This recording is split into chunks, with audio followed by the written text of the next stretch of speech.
Right, so good afternoon to you all. Welcome at Bruegel. My name is Simone Tagliapietra. I'm a senior fellow at Bruegel working on energy and climate, and I'm pleased to welcome you to this event, which marks the launch of a paper, Re-energizing Europe Global Green Reach, which you can find now in our website, which was co-authored by Cecilia Trasi, Giovanni Sgaravatti, and myself here at Bruegel.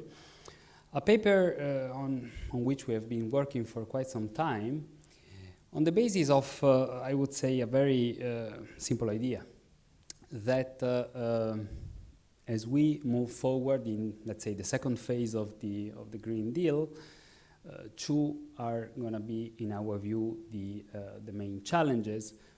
Ensuring domestic implementation, first of all, that's going to be the main task for the new Commission, but then really also scaling up Europe Global Green Reach for a variety of reasons. First reason being that the impacts of the Green Deal on our trade partners will become more and more clear as some of the measures we have approved over the last years will enter into force. We have seen over the last few days the US administration push back on the EU deforestation law.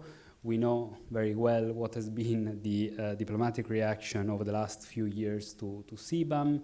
And of course, as these measures will enter into force, we can expect stronger repercussions from our trade partners. But reaching and really increasing our global green reach will also be fundamental for the EU to meet its new strategic priorities, I would say, of competitiveness on the one hand and economic security or strategic autonomy on the other. Building green partnerships with third countries is also important when it comes to diversification of supply chains. And I would say that doing this remains a chapter to be written. So we felt this international dimension of the European Green Deal is important. Bruegel, back in early 2019, published the first paper on the geopolitics of the Green Deal, shaping a bit an intellectual framework for what could be the different channels of implications, foreign policy implication of the upcoming, at the time, Green Deal initiative.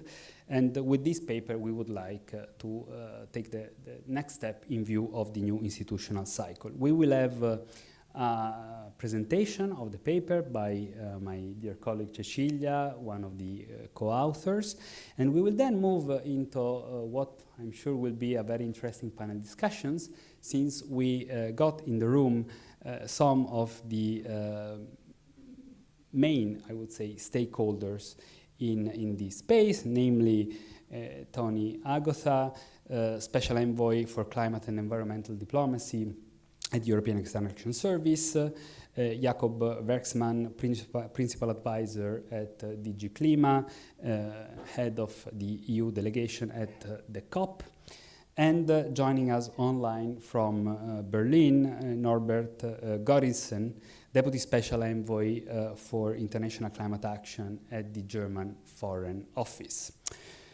That's the agenda for today.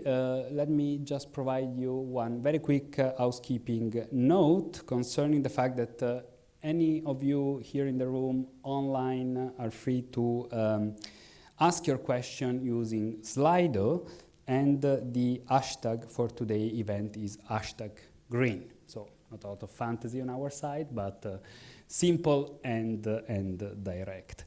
I would hand it over to Cecilia for the presentation of the paper, and then we will turn to the panel discussion. Cecilia. Thank you very much. Let's see whether the presentation is on. Yes.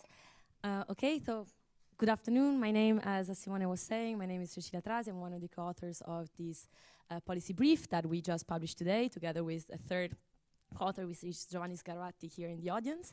What I'm going to do now is basically give you give you a bit of the flavor of what is the content of this policy brief, with which we try to, on one side, understand what is going to be the challenge of the Green Deal, the external dimension of the Green Deal going forward, and trying to understand whether the, let's say, the current architecture is actually fit for purpose, because it was not necessarily clear for us at the outset.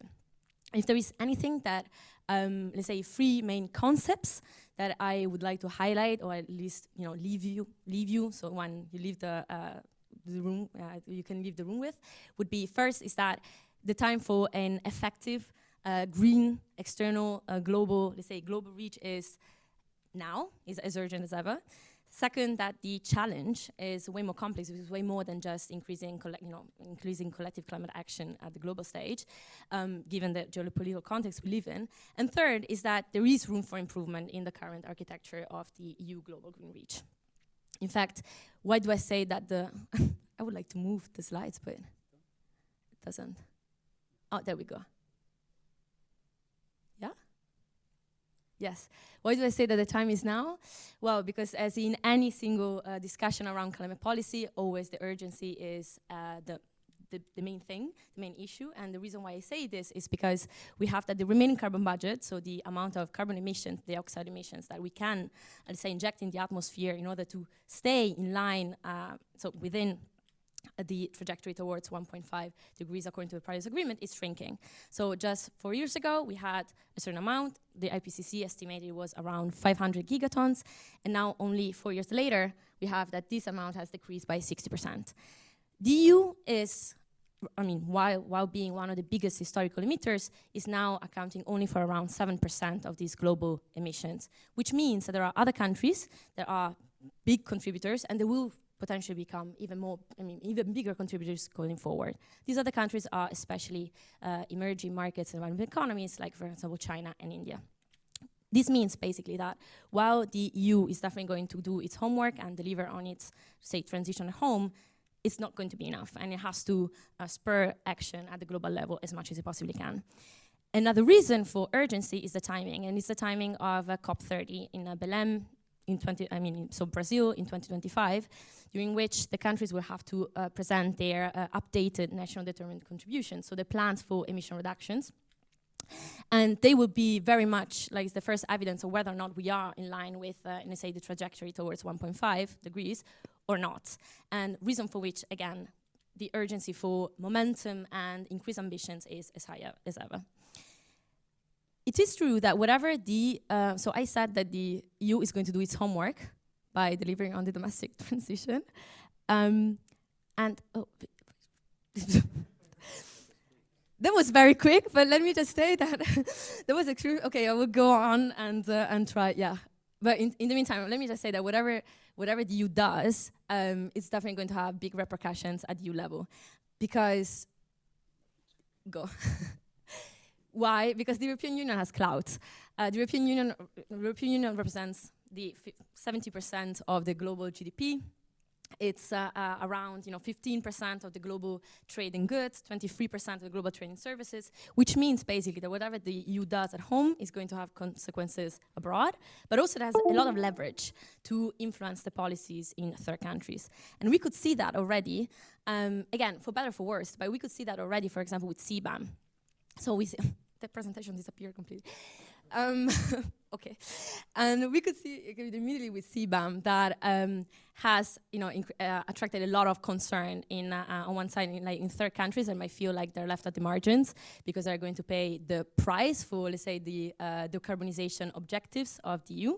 For example, countries that are relying a lot on the export of carbon-intensive products, like for example Mozambique. But then at the same time, it's also promoted, let's say, or at least accelerated the adoption of ETS in other countries, like, for example, Korea and Japan. So again, this is just to show that whatever the EU does is going to reverberate abroad as well. On top of the traditional drivers for climate diplomacy, so we were discussing before that, so the commitment to international cooperation, to the multilateralism, they are definitely defining features of climate diplomacy in the EU. We argue that there are two additional main drivers that are very much underpinning, they're very much underpinning the EU climate diplomacy. And that would be, first of all, again, managing the repercussion of the change of our energy system. yes, our energy system, because as we transition away from fossil fuels, of course, this is going to change our trade patterns. So we will have that countries that were traditionally the biggest provider of fuels, sì, però guarda che non si muove, and of fuels, they were definitely going to be directly impacted. Countries I'm thinking, for example, like Algeria, like Nigeria, for example, Azerbaijan, so countries that are traditionally very close trade partners that might feel left out first. Second, we are going to have that the transition to a material-intensive or resource-intensive system, so a clean energy system, instead is going to dramatically increase the demands for other kind of resources, which are raw materials and minerals, for which that, despite even in the best case scenario, so even in the best, let's say, more circular kind of economy and the most effective and efficient use of these resources, this still is going to bring an increased competition for access to these materials at the global level. Okay, next slide. Next slide. This is fine. So, and when I say how much, I mean, it said that even under the best condition, the best scenarios, competition is going to increase very simply because demand in the high demand scenario for the most commonly used raw materials is going to increase by 11 times, between here and 2050. This is all happening in an environment that is marked by increased, let's say, threats to economic security, and so a more, let's say, attention given to strategic autonomy. Next slide, please. And an increased, the imperative of achieving competitiveness. The past 2 years have really shown us, with the war in Ukraine, they're showing very clearly the dependency on one country only for the import of resources poses existential threats to our economic systems, but also that countries going their own way, like for example the US with their Inflation Reduction Act, definitely also there are posing threats to our competitiveness, very simply because all of a sudden we have that our own manufacturing industry for clean technologies might, again, has been threatened. These are multiple challenges, and the degree of complexity is very simply because all of a sudden it becomes even more crucial to understand with which countries we are going to cooperate and how, and which objectives should we cooperate, and how to strike the balance between these different goals. Please, next slide. All right, so what we tried to do with my colleagues was to understand what is the EU currently doing, and what are, in order to tackle the external dimension of the Green Deal, and what are the main instruments. Historically, the Green Deal is more a domestic agenda for green growth. So the, let's say, external dimension of the Green Deal has been less, less thought of in a way, or at least it's been less cohesive, or let's say the vision for the external action of the Green Deal has been less developed so far. In fact, when we started listing all the instruments, we could have gone on and on and on, very simply because we saw a lot of policy areas that were tackling, to some degree, the external dimension, but then, they were under the responsibility of different actors or different, responding to different levels of governance. I won't list them all. I will just say that the cornerstone of all of this, of course, is the steadfast commitment to the Paris Agreement. That is, of course, underpinning the other sorts of, let's say, kind of commitments and agreements, like bilateral partnerships. In the past few years, we saw a proliferation of agreements at the bilateral level, like energy partnerships, green partnerships, or critical raw materials partnerships that are all there to enhance, on one side, cooperation on in terms of energy, and diversify energy supply, but also ensure access to, for example, minerals, or coordinate actions around climate finance. Climate finance is one of the biggest enablers for the external dimension of the Green Deal. The EU is today, just a sec, go back, thank you. The EU is today the biggest provider of climate finance. The EU as a collective actor, so when we look at the sum of the EU institutions and the member states at the global level, they are the biggest provider of climate finance worldwide. In 2022, they provided 28.4 billion euros, which is way more than anyone else. But then when we look closer, we look how these 28.4 billion euros are, where they are originating from, we can see that there are some countries, so some member states are particularly more proactive than others. As a matter of fact, we have that Germany, so one of the single member states, is responsible for around basically a third of all the climate finance provided. also France is a particularly proactive actor and way more than the European institution. This is good. I mean, it's good that we have that member states have their own climate agenda and they are particularly proactive and they are at the forefront of supporting and spurring the global transition.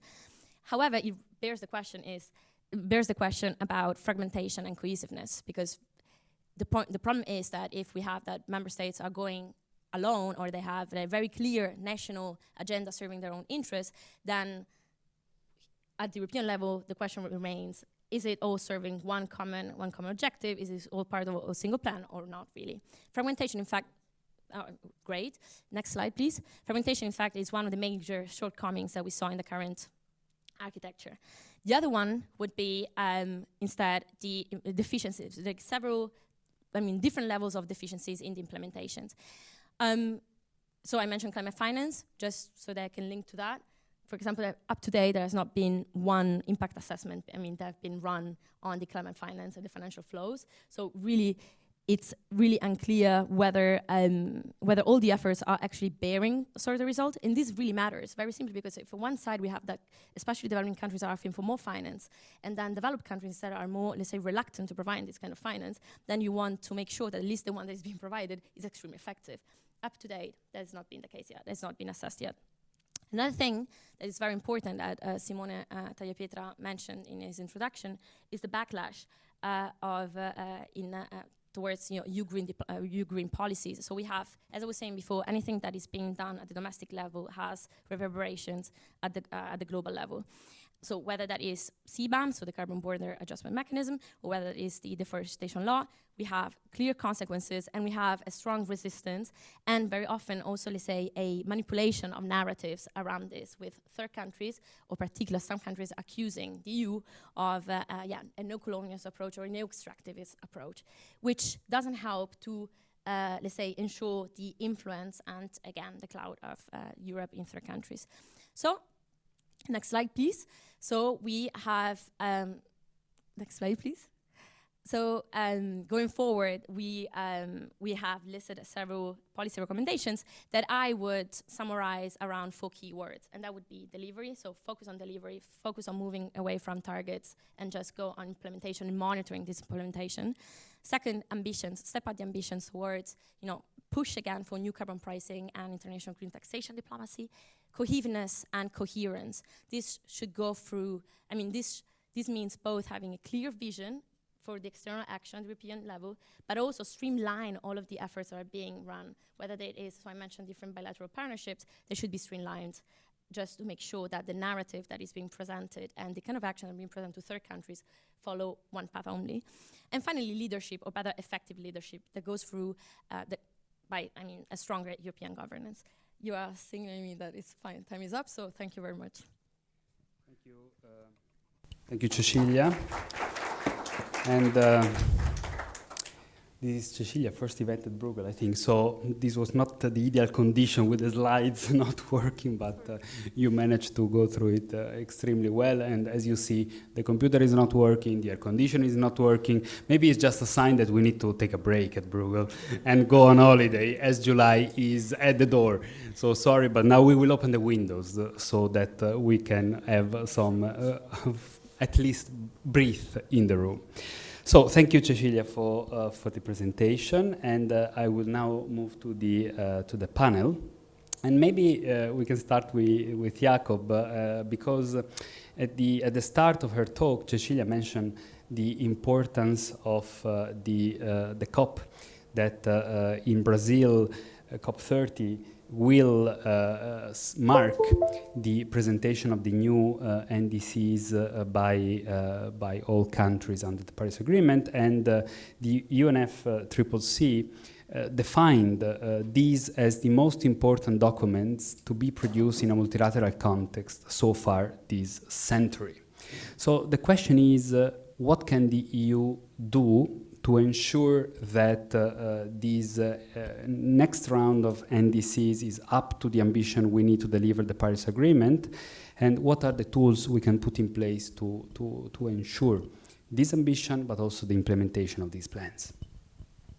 Thanks Simone, and thanks to Bruegel for organizing this event. It's a really important time for us to be reflecting not obviously just on the upcoming COP for this year, COP29 in Baku, but also thinking ahead.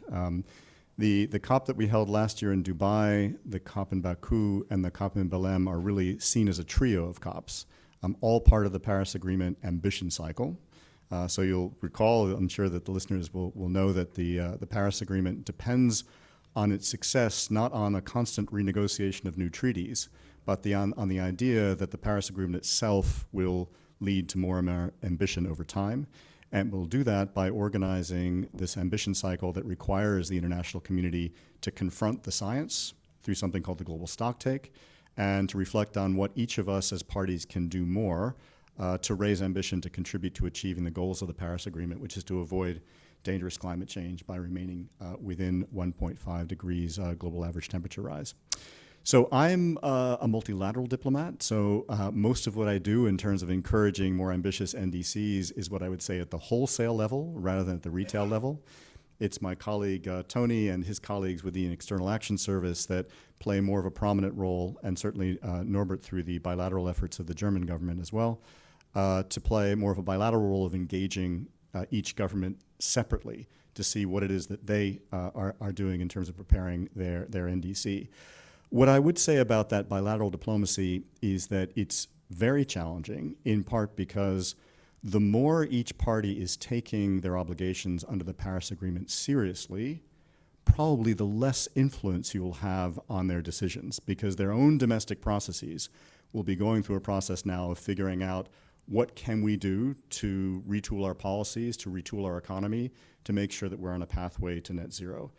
And while the EU, of course, can step into that space and say, this is what we're doing as the EU, this is how we can help, hopefully that conversation has already started and is well underway, and will be sort of adding momentum to it, but not taking it significantly off course in one way or another. The other challenge of bilateral diplomacy is that, of course, the larger and more significant the global emissions of your counterpart, the less they are vulnerable to the traditional influences of bilateral diplomacy, right? You're talking about engaging China or the United States or Brazil or South Africa. And while the EU, of course, has some influence over what these countries' fundamental choices are in terms of how they design their economy, their energy systems, et cetera, the bigger they are, the less they are persuaded by, for example, our offers of development cooperation, or our offers of opening up particular trade relationships, for example. At the wholesale level, what we have been doing in this space, of course, is to send as absolutely strong signals as possible from that global stocktake in Dubai as to what the international community's collective expectations of these NDCs are. And there are some very strong signals in what we call the UAE consensus, the decisions that were taken at Dubai, as to what each party's NDC should look like. We agreed that every party should be encouraged to have an NDC that is economy-wide, so that it governs all sectors of their economy. It covers all greenhouse gases, not just carbon dioxide, but also methane and other very important, powerful climate forcers. And very importantly, that it be aligned with a 1.5 degree global average temperature limit. And so what we're expecting in the past months, but in the coming months, is that that kind of analysis is now directly influencing the decisions that countries are taking as they're designing their NDCs, because that's what we all agreed they would be doing in Dubai. We also agreed some very important targets around goals around the global energy transition. The science was telling us as a result of the global stocktake that if you want to remain within reach of 1.5, you have to phase out of fossil fuels individually and collectively, and the best way of doing that is starting now to really ramp up the investments in renewable energy and energy efficiency, removing distorting subsidies that are currently supporting fossil fuels and not the transition away, and to really build this into your current planning, but also to your future planning that will be represented in these NDCs that will pick up the job from 2030 onwards. So all of that hopefully will be very influential at this stage. We also encourage parties to be ready as soon as possible. So the expected deadline for when we will first begin to see NDCs is the beginning of next year, February 10th. is when we will be 12 months away from the start of the COP in Belém. So that's when we should be seeing these emerge. And there's also an agreement that countries are encouraged to have NDCs of a time frame between 2030 and 2035 in that next round, so that we're all moving together through that Paris Agreement ambition cycle as the next stocktake begins to start as well. Of course, in our engagement, even at the multilateral level, we try to exercise the EU's influence by leading by example, so explaining what it is that we're doing in the EU as we're taking that 1.5 limit seriously. So, we can make reference to the climate law, the binding obligation to be at net zero by 2050 within the EU, talk about all the efforts that we've made in the past 5 years to put in place the policies necessary to reach our current target, and then begin to signal, and I don't have a mandate yet from the new Commission exactly how we're going to signal this, but to begin to signal what the next steps look like. And this is where I absolutely agree with your paper. Many very good insights in that paper, but that the next Commission really will be needing to focus more and more on the external dimension of our policies, because for all the reasons that Cecilia laid out in that presentation, what we're doing within Europe is increasingly have an impact on our trading partners and our development partners, and we have to make sure that that impact is one that is perceived as a positive contribution to a collective effort and not the EU imposing its will on the rest of the world.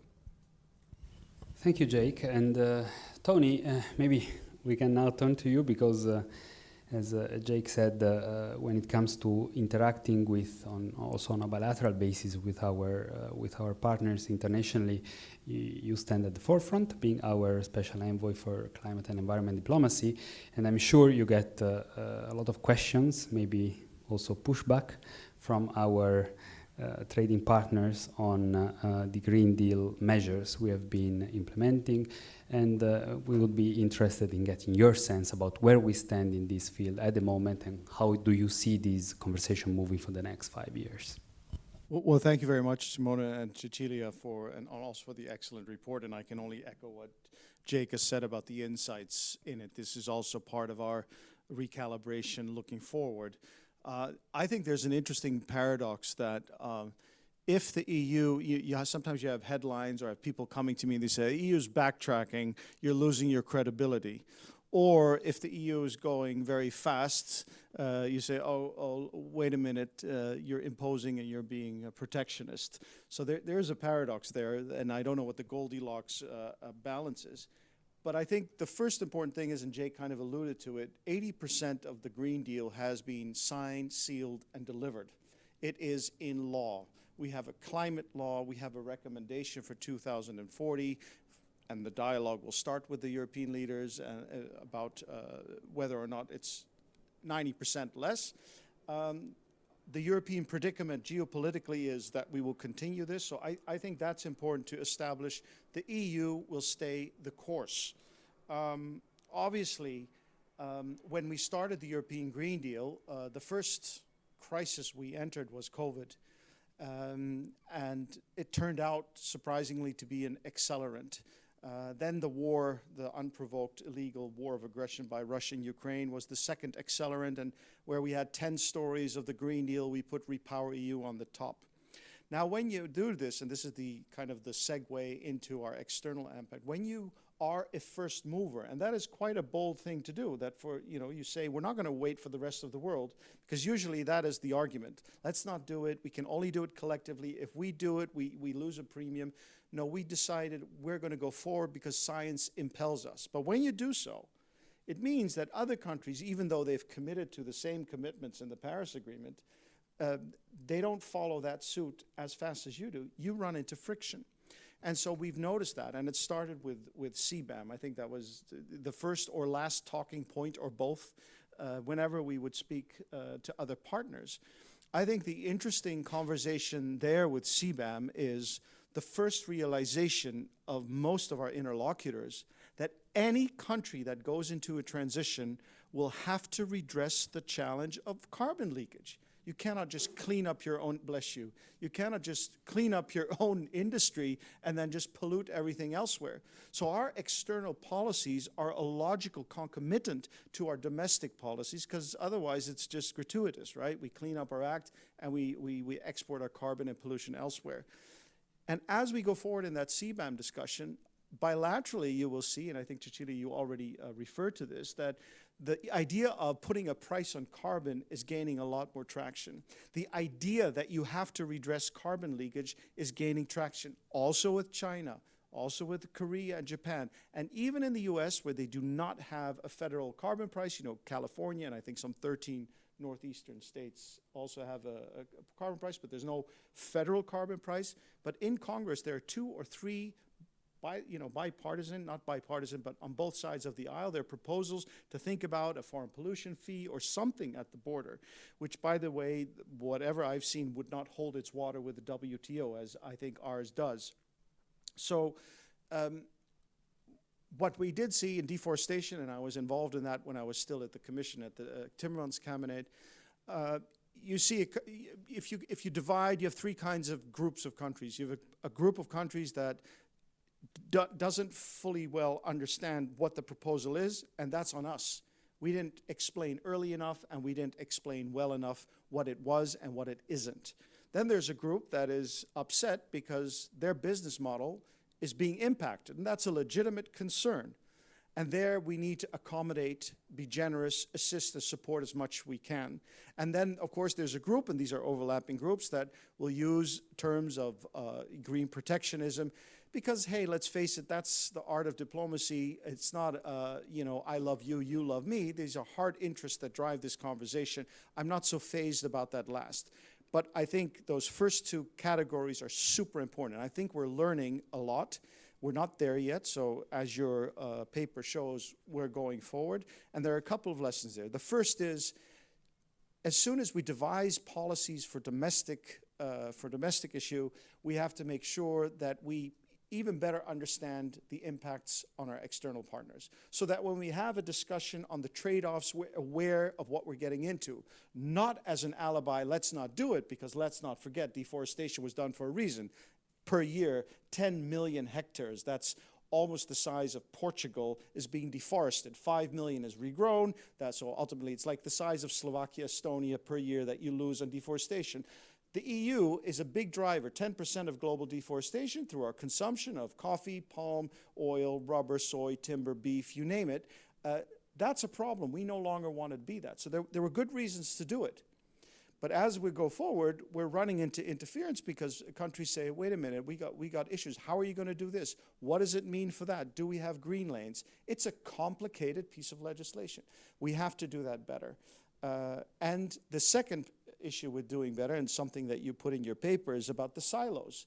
Now, on your sheet, on your slide, it was only the different DGs. And yes, you have DG Trade, DG Agri, DG Environment, DG Klima, DG Grow, you name it. But you also have 27 member states.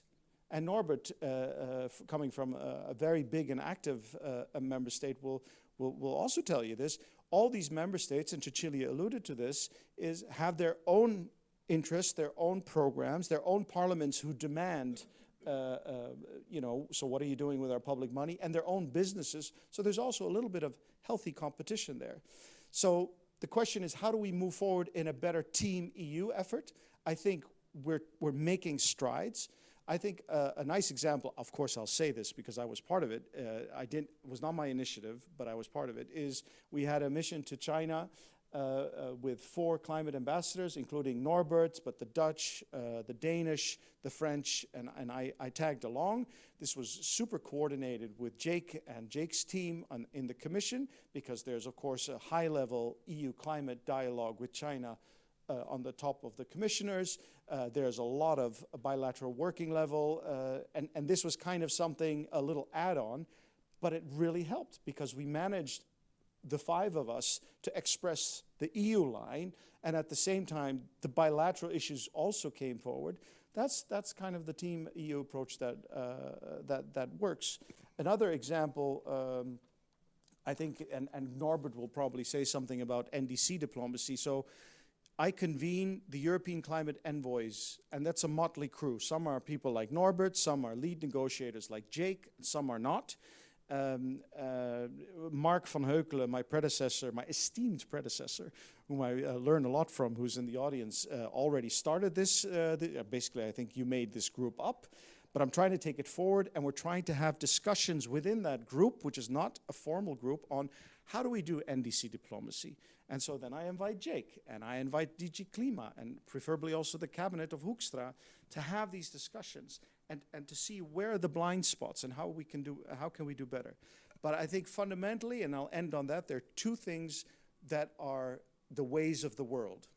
The first is we continue to have the EU Commission and the EES as different institutions and a lot of DGs where we have to overcome, or have to coalesce around a shared policy and thrust. And I think as the new commission comes and the political guidelines of the new president-elect, whoever that will be guiding for that. The second issue is, let's not forget that we are in a world that is producing more history in a shorter time than we can conveniently consume. We don't know what the next 6 months are going to be, or next 3 months are going to be. Let's face it, we got elections, we have geopolitical convulsions, whether it's in Ukraine, whether it's in Gaza, who knows what happens in the Korean Peninsula, you can go on and on. And within this constellation, where new emerging powers are at the table, they will look at us and they will not say, do we love the EU? I mean, do you think that Russia or China has a better offer than the EU? I don't think so. But they will hedge because they know they can be hurt. So in that constellation, it's not just us. We should not have the hubris that if only we organize ourselves better, if only we give more money, if only we're more polite and friendly, they will love us. No, this is not how international diplomacy works in my mind. So I'll stop there. Thank you, Tony. And Norbert, let me turn to you and thank you for joining us from Berlin today. Tony already hinted at you a few times while describing joint initiatives. And I think that in one of the charts presented by Cecilia before, we have clearly seen the leading role of Germany when it comes to the provision of climate finance in Europe. Germany is also a country that possibly is at the frontier of green diplomacy, and the climate foreign policy strategy that you put forward recently is a step which not all governments have taken in order to create a more coherent framework in this space. So can I ask you to share your experience in Germany on this issue, but really also, if I may ask you, how do you see yourself interact with the EU level?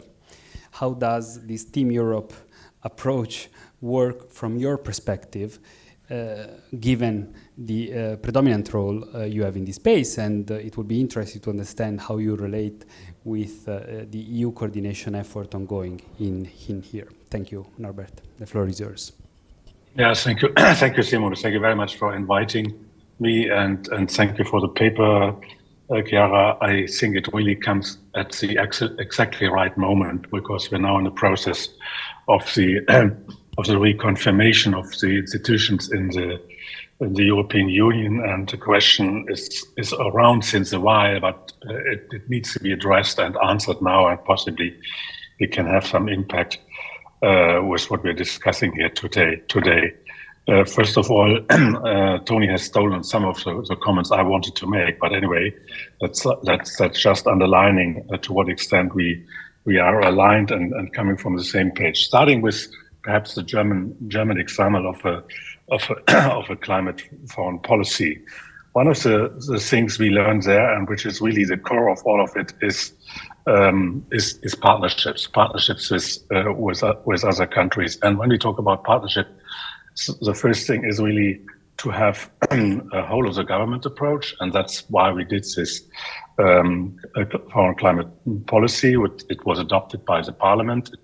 It enshrines priorities which are not really surprising, but I think the key point is really that all ministries are now coming together around that. And when we talk about partnership with third countries, that we have a joint task. So the whole of the government is one thing, and the next thing is also to talk beyond just climate. I have partnerships which are looking beyond just this theme of energy and climate, but also include all the other dimensions of bilateral relationships, and harness that in a clever way would make us more impactful. That's the belief we have on the German side, and I think that's also true for the European Union. I come to that. Maybe before I come to the EU, I would also like to mention another kind of partnerships which was quite impactful over the last years, and where all of us, including the European Union, had played a strong role. It's the Just Energy Transition Partnerships, where we have to come together as various G7 members, plus some friends, and work with a number of key countries in order to assist them in organizing and investing in the just energy transition, which should be then lead to a situation in line with 1.5 degrees. For instance, the EU has taken the lead on Vietnam. The US has taken the lead together with Japan in Indonesia, and Germany is taking the lead on in particular in South Africa and Senegal. And the key conclusions I draw from these JETPs is actually a completely different level of coordination. So, and the coordination did not only take place among the various donors, so the G7 partners around the table, but also in the countries. So working with a country like South Africa demonstrated very clearly the very many vested interests in South Africa. And it was not just a partnership between energy ministries on both ends. It was a partnership with the whole government, the presidency, South Africa, the finance ministry, of course, the energy ministry, the environment ministries, plus stakeholders, plus the climate commission, plus the unions, plus local community, etc. And the same happened also on the donor side. We came together and opened up our pockets and demonstrated what we have to offer and how we can bring that together, working in a country like South Africa, to have as much as possible impact. And in the case of South Africa, I just attended a call yesterday. I'm quite hopeful that this will evolve in a success, even though it may not go quickly enough, but we are moving in the right direction. Coming to the EU, I think that is exactly where there is potential in the EU to do more, to bring the various actors, the various policies, the various thematic approaches together at one table. When my minister, Annalena Baerbock, entered first time the Foreign Affairs Council in 2022, she was wondering that the foreign ministers only did talk about classical foreign policy. Her understanding always was and is that climate policy should be part of foreign policy, but that was not on the agenda of the Foreign Affairs Council, and that's why she encouraged us to set up a group of friends of climate and foreign policies. We did that together with Canada, and it expanded, and now we were trying to influence the foreign policy track of the European Union, also to be more active on climate. That had impact, for instance, on the Foreign Affairs Council conclusions on climate diplomacy. I think it strengthened also the group of envoys and the work Tony is chairing, and it strengthened also the collaboration. And sometimes it was also a little bit difficult between the various institutions of the European Union, between the External Action Service on the one hand and the Commission services on the other hand. But of course, Tony mentioned that very clearly. Also, the various member states. Competition is sometimes fruitful, but I think when we work together in a way to create more synergies and better understanding where each partner has its strengths, then we can achieve much more. And I hope that in the situation we are right now in, there could be put the impulse into the people who are thinking about how to set up institutions in the next term, how we can even further improve that, how we can even further improve the relationship and the collaboration between the high-level representative and the relevant commissioners, relevant for external activities, whether it's trades, whether it's neighborhood, whether it's development cooperation, but also with the member states. I don't want to forget that. And in the end, coming to a situation where Europe really works as a team on the ground in the countries which are at stake, like what we did, and Tony mentioned that in China. I think that is also a success. Tony mentioned that as well and expected me to talk about that when it comes to NDC diplomacy. NDCs, as Jake has explained, are the core of ambitious NDCs are the core of the climate conversation over the next 2 years. This year Baku and then next year Belém, to move all parties to come forward with NDCs which are really in line with 1.5, and that really requires a strong diplomatic effort from all of us. And while I'm expecting that big member states like Spain and France, but also Germany, will continue to do their bilateral work, I think we are even better and stronger if we join forces and do that together. So there's a working group already in the negotiation team of Team Europe to talk about NDCs. We have put it up on the agenda of our climate envoys. I hope it will become also a key topic for the new HR and the new setup of the Commission, in order to to bring as much as possible power on the road from the EU to move us in the right direction. Thank you very much. Thank you, Norbert. That was great. Thank you so much for sharing your ideas on this. And since Tony, you previously mentioned him, we do have Mark van Heukelen here in the room, and Mark is not only your esteemed predecessor, but was also very important for us in this project, because he was a very important peer reviewer of our study. So maybe I would give you the floor, Mark, if you want to share with us some words of wisdom on this, having been there for a long time. Thank you, Simone, and Cecilia, for a very stimulating paper. Also, thank you to the discussants. Lots of food for thought that has been brought up. I'd like to raise 3 issues on the basis of the paper and on the basis of the discussions we've heard already. The first is on those partnerships. Your paper rightly says we should streamline those partnerships. I've been looking at some of those partnerships, and I ask myself the questions, all right, sounds good, but what do we buy with this? These partnerships are obviously in the context of climate mitigation, but at the same time, there is obviously also an economic interest. Building a global supply chain, getting access to critical raw materials. When I then look at those partnerships, they look nice on paper, but what is it that you get out of them? I mean, take the partnership with Morocco. Take the partnership with Chile. We tried to have a partnership with a very interesting partner, Australia, but it didn't work because Australia said, if you don't do an FTA with us, we're not going to do any partnership with you. So, I think those partnerships are important, but we've got to make sure that they mean something, that they bring value added, that it's not something that gives you a good feeling when you go to sleep. It really should provide economic mileage as well.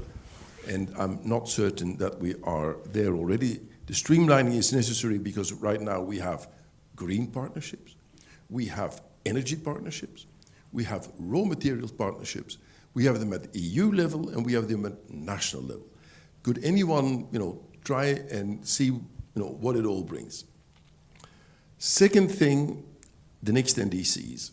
I fully concur with Jake that we should now see a clear rise in ambition. But let's face it, what this means is that we need to exit from coal.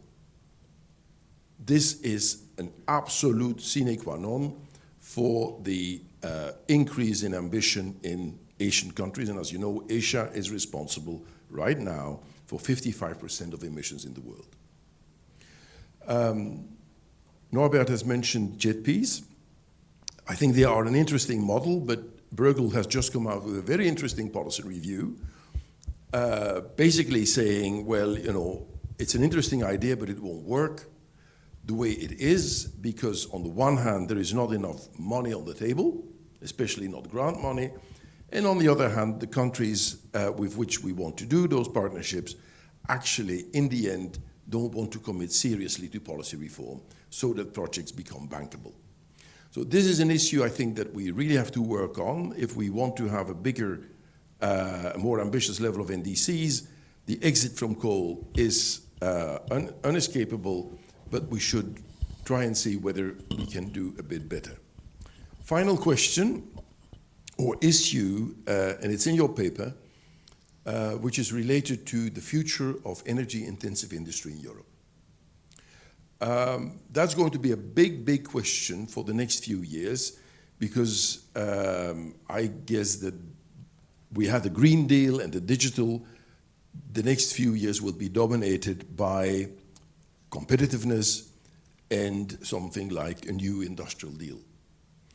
It would be interesting to see to what extent the handicap we have with energy prices is related or not to our climate policies. I don't believe that they are very much related, but there is a sort of popular narrative that goes along the following lines. It is because we are at the forefront of climate mitigation that therefore we are handicapping a number of industries.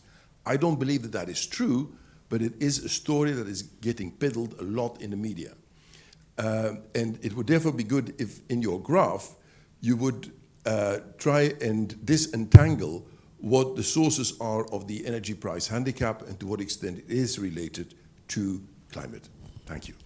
Thank you, Mark, and thank you also for this point, which is indeed extremely important. I think that over the last few years we have seen several times this attempt to portray climate policy as being the responsible for high energy prices in Europe, and I hope that at least in this room we are all convinced by the fact that climate policy, and in particular renewable energies, represent the solution to the problem, not the source of the problem, because it is only by increasing the share of renewables into the system that a fossil fuel dependent continent like Europe will manage to slash its energy cost. And we have been making this point in several of our works with Giovanni Sgaravati, Georg and others, and we will continue to make this, because indeed it's important. And thank you also for referring to the paper that indeed is a paper by Jermin Zettemeyer and co-authors on the economic case for climate finance at scale,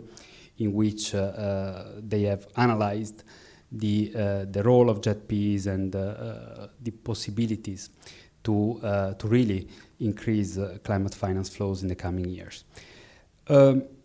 Few questions, I think, also emerging from your interventions are already there for the panel.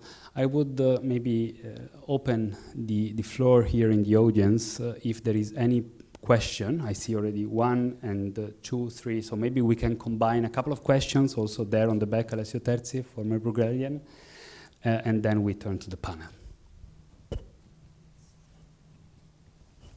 Thanks a lot for the panel discussion. I'm Andrea Di Masi. I work for SQM. He's a lithium producer from Chile, but now with operations also in Australia. And I think the CRMA Act and also the strategic partnership with Chile is already bringing some benefits. Like last week, there was an announcement about exploration project in Sweden, so something that is moving, also in Europe. And indeed, I would like to ask about the strategic partnership. It was already the point was already being made, but if you can elaborate a bit more on how they can really benefit both the EU, but also the third parties involved. Thank you. Thank you very much. I think we can collect another question there on the back, near the window. I think there was one. Yep. Thank you. My name is Dimitri Lilkov, part of the Martin Center, the political think tank of the European People's Party. Thanks to Bruegel for your amazing work on decarbonization last couple of years. Two quick questions. One is for Cecilia. Thanks for the paper. In your recommendations, I see lots of incentives, lots of carrots. I just wonder what's the place for sticks when we talk about this ambitious topic. Your ideas about CBAM in the future, ganging up in climate clubs to push polluters like India and China to play ball on this. I'm just curious about your thoughts. And very quickly, Jacob, from the Commission, maybe you can help me restore some trust in the COP process. People from energy industries and bigger manufacturing and professionals are not really taking seriously the COP process at all, seeing the commitments when it comes to phasing out coal or phasing down coal for the last almost a decade, and the latest energy statistics came out. Coal is live and healthy, going up.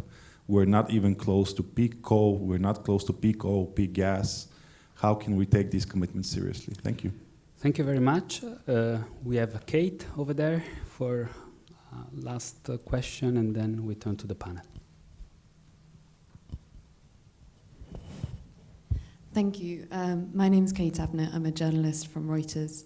There was a deal at COP28 on transitioning away from fossil fuels, a world first deal, and I wanted to ask how that's being taken forward. Jake, how is it taken forward at UNFCCC? And Tony and Norbert, how are you taking forward this deal in your bilateral relations with major fossil fuel producers, some of whom were pretty skeptical during the negotiations at COP? Thanks. Thank you, Kate. Maybe Jake, I will turn to you for the COP-related questions, and then maybe we move to Tony and Norbert for the green partnerships part of it. Jacob. Yeah, I mean, I think where the COP process has demonstrated its effectiveness is creating that moment of accountability where you're able to gather not just countries, but their leaders in amazing numbers, the press, civil society, businesses, all there committed to Paris and to elaborating on what it means to be true to Paris and to the 1.5 degree goal. And it was that pressure of that moment at that particular point in time of the global stocktake that led a COP to commit parties in words to that amazing energy transition. In more explicitly than it's ever been done in the past, focusing on specific sectors, timelines within the current decade, et cetera. So in that sense, in terms of its output, the COP process has become more reliable, I would say, in terms of articulating ambition.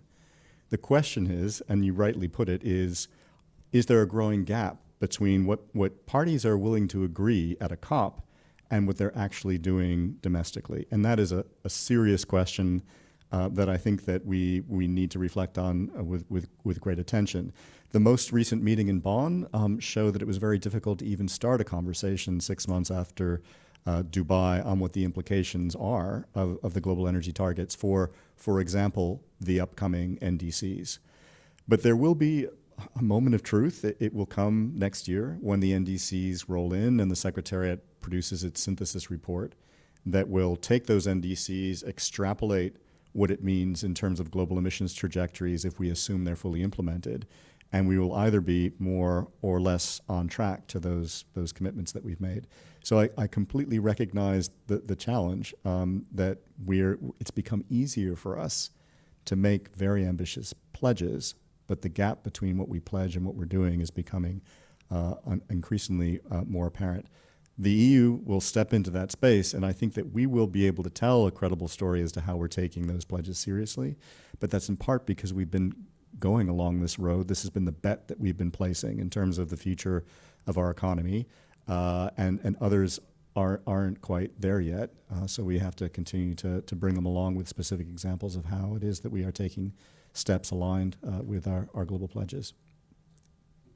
And I think there were a few points on the partnerships and how to streamline them. So I don't know if you, Tony or Norbert, want to go first on this question. Norbert, if you want to start. Yeah, thank you for the question. What we do bilaterally is we take those commitments from the COP in the center of our bilateral cooperation. And actually, we did not need to have the outcome of the COP to start to do that, but that strengthened it further. Just to mention a few examples. So together with the International Renewable Energy Agency and Kenya and Denmark and some African countries, we are working on a partnership, a bottom-up partnership, really completely country-owned with African countries towards energy sourcing completely from renewable energies. We have managed to, a second example, we have managed to start a new bilateral partnership with Brazil, where this is also part of the cooperation that is a comprehensive partnership covering all political areas of the government, agreed on heads of state level between Lula and Chancellor Scholz in December, and it also covers those areas, covers a high-level dialogue on implementing UNFCCC outcomes, and of course also expansion of renewable energies. We have a partnership with Colombia, another partner. We're supporting Colombia also in its efforts to mobilize additional finance. We are supporting an initiative of Colombia and Kenya to look at the connects between debt, nature, and climate, and just as one of the elements to move additional finance to become available for the energy transition or for the bigger generation. And we have quite a couple of partnerships in the energy area where the energy ministries work directly with each other, focusing more and more in particular also on green hydrogen. So all those examples are bilateral examples for what we are doing to implement these kind of agreements like the one from Dubai. But as I said, it's even more important to put that on the next level and to assure that these energy-related outcomes of Dubai are becoming a core part of the new NDCs, and that leads to the NDC diplomacy, which is needed now, which we are doing together with our partners, and where the EU, in our view, should play a strong role. Thank you, Norbert. I'm mindful of time because we are already a few minutes beyond, but let's get 2 additional minutes for a question related to international taxation for climate and development. And if I may, since there are already 2 online on this, to Jake again, what's the role of the new task force on carbon markets in here? So Cecilia first. Thank you very much for, can you hear me without the microphone? Yeah? All right. So thank you very much for the question. In our paper, we do, among our recommendations, falling under the ambition, let's say, headline that I said before, we're arguing for, advocating for a new push for international carbon taxation that would allow to levy basically taxes for climate. This is based on basically one of the outcomes of COP28, because at COP28, France, Kenya, and Barbados actually launched a task force to just investigate precisely what was the potential for this. And I mean, there were different avenues that were being considered. Now, probably the easiest ones would be a minimum excise duty on fuels that are being used in the maritime and aviation sectors. And the reason why I say it's one of the easiest is because there would be 2 international fora that could help facilitate this, so namely the ICAO and the IMO. So that's definitely would be one. Another one that would also very easily, I'm going to say, be palatable for a lot of people would be taxations on, let's say, business flight taxes. This is just, I do realize that the amount of taxes and the full finance that would be raised this way is not enough to tackle the needs of developing countries, but still, it's definitely a way to, in a way, how do you say, push the door towards international taxation. So I invite you to read more in the paper. Thank you, Cecilia. Jake, over to you on the task force, and then Yeah. So the Commission and its member states have been engaged in carbon market diplomacy for a long time. Ever since the ETS was launched, we've been using its demonstration effect to basically reinforce the observation of any economist that the most cost-effective way of getting emissions under control is by putting a price on carbon. So there's the demonstration effect, but there's also a lot of capacity building that we've been doing with particular partners. Most high profile is our engagement with China in helping them to develop their own national system, which has taken some time, but we hope to be see a more significant launch of it this year. The idea of ramping that up through a dedicated carbon markets task force emerged in the context of the European Commission's communication on the post-2030 target, the 2040 communication, where it was clear that all the science was telling us that if we're going to be on a pathway to net zero by 2050, we had to have a very ambitious target for 2040, and we proposed 90% emissions reductions from 1990 levels by that date. And in that context, there was a demand that we show how it is that we were making more efforts to bring others on board, in particular major economies, but countries more generally, in putting in place a price on carbon and using tools like the ETS to demonstrate their seriousness. It also, I think, emerged more sharply in the context of the CBAM, where we're seeing that one of the reactions of our partners that is more of a positive nature than saying just that they don't like it, is that they realize that one of the ways it would be easier for them to participate in the CBAM is by having their own carbon price and essentially keeping the money at home rather than having to pay it over to the EU. So the Carbon Market Task Force was established in that context.